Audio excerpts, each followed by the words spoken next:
Damai sejahtera dari Allah Bapa itu yang melampaui segala akal dan pikiranmu dalam Kristus Yesus Tuhan kita. Amin. Umat yang dikasihi di dalam nama Yesus Kristus, pernahkah kita merenungkan bagaimana kejadian kita ketika Allah menciptakan kita? Nah, firman Tuhan dalam kitab Yeremia 1 ayat 5 katakan bahwa di dalam rahim ibumu pun aku sudah mengenal engkau.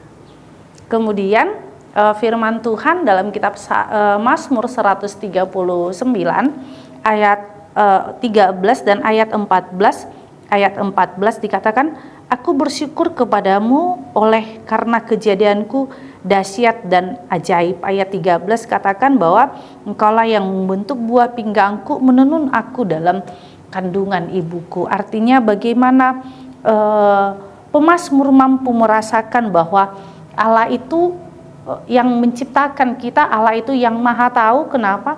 Karena dia menciptakan kita di dalam rahim ibu kita, mendandan kita, dan kemudian Allah yang tahu berapa jumlah rambut kita. Sungguh besar kuasa Tuhan sebagai Allah, dia yang maha tahu di dalam hidup kita. Oleh karena itu kita menyadari bahwa ketika kita di rahim ibu kita, kita sebenarnya sudah terpanggil untuk menjadi orang yang percaya kepada Tuhan. Dan ketika kita lahir ke dunia ini tentu ada dukungan orang tua untuk memperkenalkan Allah itu kepada kita. Itu yang mau dikatakan oleh Paulus dalam kitab Efesus 1 ayat 4 dan ayat 5. Sebab di dalam Dia Allah telah memilih kita sebelum dunia dijadikan supaya kita kudus dan tak bercacat di hadapannya.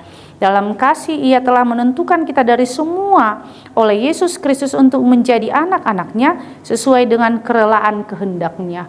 Nah, firman Tuhan hari ini katakan bahwa Allah lah yang memilih kita sebelum dunia dijadikan. Artinya bagaimana kejadian kita yang dahsyat luar biasa itu adalah keterpilihan Allah atas hidup kita. Nah, Nats ini mau katakan kepada kita, kalau Allah sudah memilih kita, berarti kita menyadari bahwa Allah yang selalu menyertai kita, Allah yang menguatkan kita, Allah yang menopang kita, Allah yang mendahului hidup kita, di mana kita berjalan bersama-sama dengan Allah. Dan kemudian di dalam keterpilihan itulah Allah menguduskan kita. Setiap orang adalah berdosa, saya juga adalah orang berdosa. Tetapi bagaimana saya dikuduskan oleh Allah, dan saya merasa bahwa ketika saya sudah hidup kudus di dalam Allah, berarti saya tidak menghakimi orang lain. Mata saya tidak melihat kelemahan orang lain. Karena apa? Saya punya kelemahan juga. Mata saya tidak menghakimi orang lain.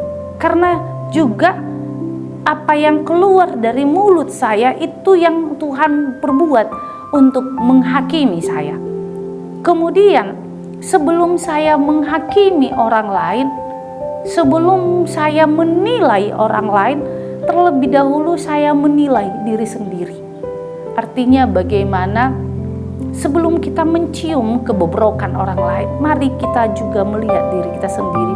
Disitulah Allah mampu, ya, Allah menguduskan kita. Karena apa? Karena sejak lahir, sejak dibaptis kita sudah hidup kudus.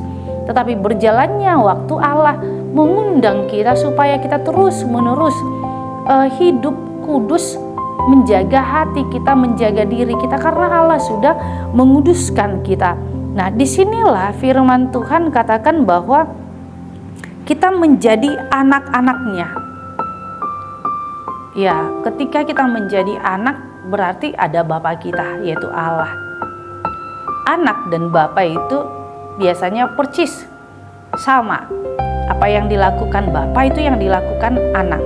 Karena itu seorang Bapa yang sering nyuci mobil, anaknya pun pasti ikut dengan menyuci sepedanya, menyuci mainannya. Seorang ibu yang memakai sepatu hak tinggi, anaknya juga akan mencontoh dia memakai sepatu hak tinggi. Oleh karena itu kita sudah dikuduskan Allah dan kita menjadi anak Allah. Tuhan mau katakan kau mempunyai Bapa yang mau menjadi contoh Maka contohlah Bapamu. Siapa Bapa kita? Allah. Siapa Bapa kita? Yesus Kristus. Dia datang ke dunia ini, dia contohkan, ayo jadi guru. Nih aku jadi guru ya. Ada murid-muridku, ada 70 orang, ada 12 orang, ada perempuan-perempuan. Aku datang kepada apa? Orang yang diasingkan, orang Samaria, perempuan Samaria. Aku datang kepada orang yang dianggap terkutuk, yaitu orang-orang yang sakit. Di situ kita melihat, kita belajar dari Yesus Kristus. Bahkan dari Yesus Kristus kita belajar, dia sudah disalibkan, dia berdoa, Tuhan ampunilah mereka sebab mereka tidak tahu apa yang mereka perbuat. Tuhan ampunilah mereka sebab mereka tidak tahu apa yang mereka perkatakan tentang saya. Jadi di situ menjadi anak-anak Allah. Karena apa? Ya karena kita mencontoh Kristus, mencontoh hidupnya Kristus. Nah, ketika kita mencontoh hidupnya Kristus, kita jadi pribadi yang sudah dimerdekakan, dikuduskan oleh Allah. Amin. Kita bersatu dalam doa. Terima kasih Tuhan Yesus buat anugerah-Mu. Biarlah kami semakin hari mencontohkan Engkau, karena Engkau yang memilih kami sejak di dalam kandungan. Tuhan Yesus, ampuni setiap dosa kami. Inilah doa kami, dalam nama Yesus Kristus kami berdoa padamu. Amin. Anugerah Tuhan kita Yesus Kristus dan kasih Allah dan persekutuan Roh Kudus itulah yang menyertai kita. Amin.